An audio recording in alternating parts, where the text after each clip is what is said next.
बिस्मिल्लाहि वस्सलातु वस्सलामु अला रसूलिल्लाह। मदरसा असहाब व अहले बैत रसूल सल्लल्लाहु अलैहि वसल्लम लिल बनात, महल्ला नोगज़ी मानसरा। कुछ अहबाब जो है इस मदरसा के हवाले से पूछते रहते हैं, तो इसलिए मैंने मुनासिब समझा कि इस पर एक वीडियो पैगाम के ज़रिए उन तक जो है वो बात पहुंचा दी जाए। शहर मानसरा के अंदर अल्हम्दुलिल्लाह हमने ये तरतीब की है कि हमने विफाकुल मदारिसिल अरबिया का जो 6 साला आलिमाना कोर्स है बच्चियों के लिए, वो हमने तरतीब इसकी ये बनाई है कि ज़ोहर 2 से लेकर मगरिब तक हमने इसकी तरतीब रखी है। ये क्यों रखी है?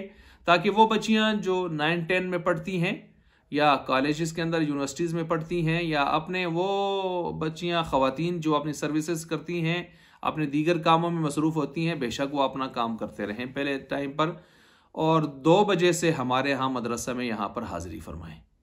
2 बजे से लेकर वो आगे मगरिब से घंटा पौना घंटा पहले तक इंशाअल्लाह उनकी क्लासेस होती हैं यहाँ पर। तो अब इसका फ़ायदा क्या होगा? एक तरफ से वो अपने दुनिया के काम, पढ़ना पढ़ाना, दीगर सर्विसेज अपने वो करते रहेंगी, और इधर से अल्हम्दुलिल्लाह वो 6 साल के अंदर आलिमा भी बन जाएंगी इंशाअल्लाह अज़ीज़।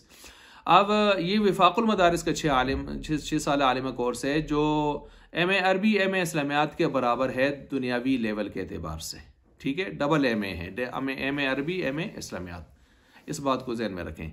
अच्छा, ये बच्चियाँ कितनी उम्र की हों? ये 13 साल या इससे ऊपर की बच्चियाँ होनी चाहिए, और ऐसी बच्चियाँ हों जो उर्दू सही मानों में लिख पढ़ सकती हों, उर्दू सही मानों में लिख पढ़ सकती हों, चाहे उनकी मिडल भी हुई हो ना हुई हो, कोई मसला नहीं है स्कूल की तालीम का, लेकिन लिखना पढ़ना अच्छी तरह वो जानती हों, तो ऐसे ही बच्चियाँ ख़वातीन। अच्छा, इसमें ये भी याद रखें कि 13 साल से ऊपर की चाहे 50 60 70 साल की भी क्यों ना हो, जिनका शौक़ है, ज़ौक़ है, बेशक वो इसमें शामिल हो सकती हैं, इससे फ़ायदा हासिल कर सकती हैं।